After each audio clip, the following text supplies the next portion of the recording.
Well, it has been more than 24 hours, and the truck driver who investigators say hit and killed a 10-year-old little boy still has not been found. Next, what's being done to try to find that semi-truck driver? And we have new information on several breaking stories following closely right now. Could a man accused of indecent exposure have any more victims out there? Also, investigators just arrested the man accused of robbing a chiropractor's office and crashing into a mother and daughter. By the robbery victim just told us he knew the man. This is Channel 9 Eyewitness News at 6. Coverage you can count on. Breaking right now at 6. 16 days after this robbery, investigators now say the face of this masked man belongs to this suspect, a man who's accused of robbing a doctor's office and then crashing into an innocent mother and daughter, changing their lives forever. Shortly before announcing the arrest, Winter Park Police called the husband and father of the victims involved in that terrible crash. Good evening, I'm Greg Warmoth. And I'm Martha Segalski. Let's get straight to Channel 9's Megan Cruz, who just spoke to the chiropractor who'd been robbed. And Megan, he told you they knew each other. Live in Maitland tonight, Megan Cruz, Channel 9 Eyewitness News.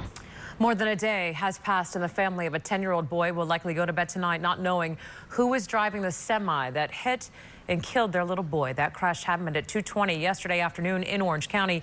That means more than 27 hours have passed, but the driver of the semi still hasn't been found. And it's not for lack of trying. Troopers told us they've looked at more than 200 semis that matches the truck's description. Channel 9's Steve Barrett has been speaking to troopers all day. And Steve, it's unclear whether the driver will face any charges if they can even find him. Reporting live in Orange County, Steve Barrett, Channel 9 Eyewitness News.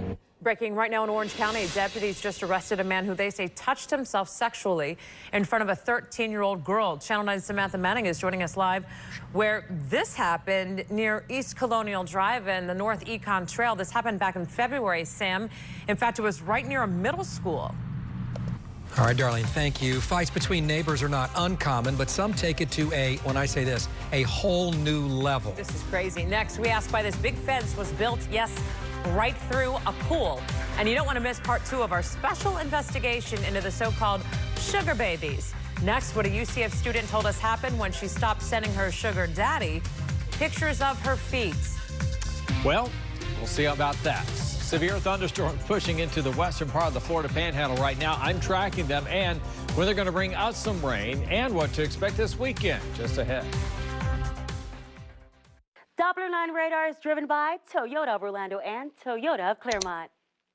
Local stem cell clinics claim it's the future of medicine, but is the promise of life-changing results too good to be true? It's not what they say it is, and it's not tested, it's not proven. Monday at 5 on Channel 9 Eyewitness News.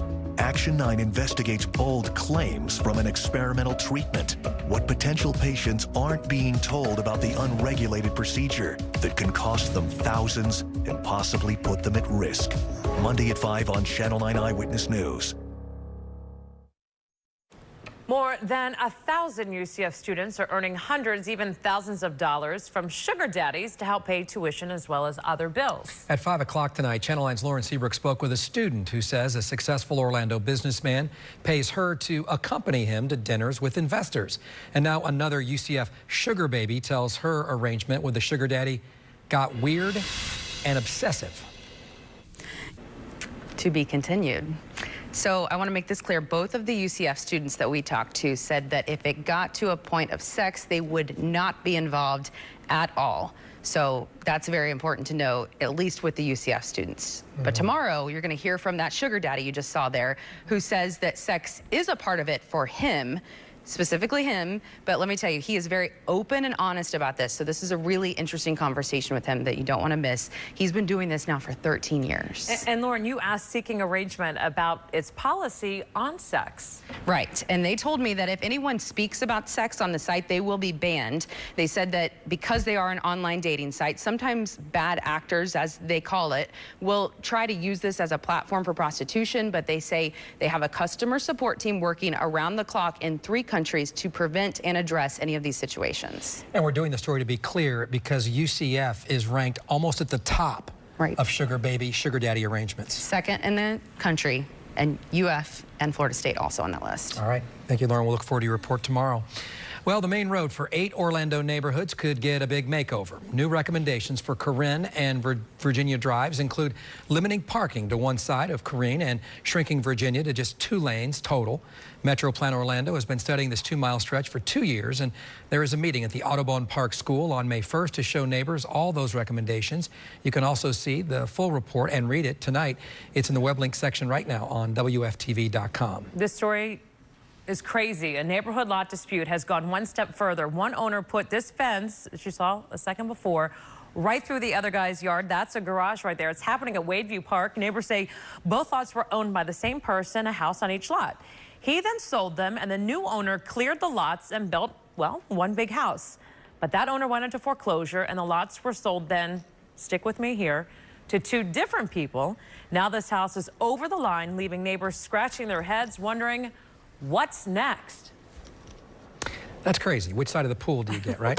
Well, you'll want to get out to Orange Avenue early on Saturday to see this year's Florida-Puerto Rico parade. There are meetup spots for the different municipalities in Puerto Rico, so you can watch the parade with people from your hometown. For example, Guajama is right at the start of the parade near Amelia Street.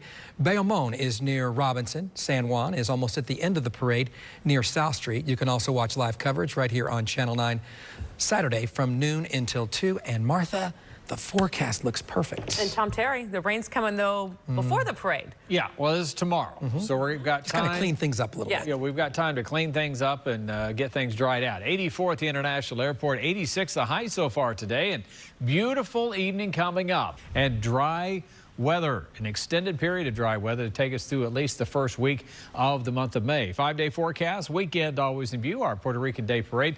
A lot of great events also at icflorida.com. Sunshine for the weekend and temperatures staying warm all the way through the extended forecast. We'll be right back. Download the WFTV weather app. Get a localized forecast from Tom Terry. Just search WFTV. Brought to you by the Law Offices of Attorney Dan Newland. This sports segment is brought to you by Orlando Dodge Chrysler Jeep Ram. Since 2014, Central Florida has had 5 athletes taken in the first round of the NFL draft, and tonight 2 young men from Cocoa hope to add their names to that list. 5 of the players drafted in the first round last year made it to the Pro Bowl, so there will be future stars drafted tonight. You can watch round 1 starting at 8 p.m. right here on Channel 9. The Orlando Magic cleaned out their lockers and signed each other's yearbooks today, and now they're off for the summer. The front office, however, still has some work to do. The players met with the coaching staff and general manager for exit interviews this morning. 2 of them, Terrence Ross and Nick Vucevic, are about to become unrestricted free agents, so it's unclear if they will return to the Magic. Free agency begins on July 1st. The Magic can't make any official contract offers until then. Greg, Martha? Let's hope those 2 guys come back. It was a good run this year. Run. And we'll look forward to tonight's draft. Eagles. Eagles. Right? Yep. See what happens. Now they're coming down to play Miami December 1st. I'm certain we'll hear about it leading up to the game. Thank you for watching Channel 9 Eyewitness News at 6. ABC's World News Tonight with David Muir is up next. Greg and I will be back and see you here tonight at 11. Take care.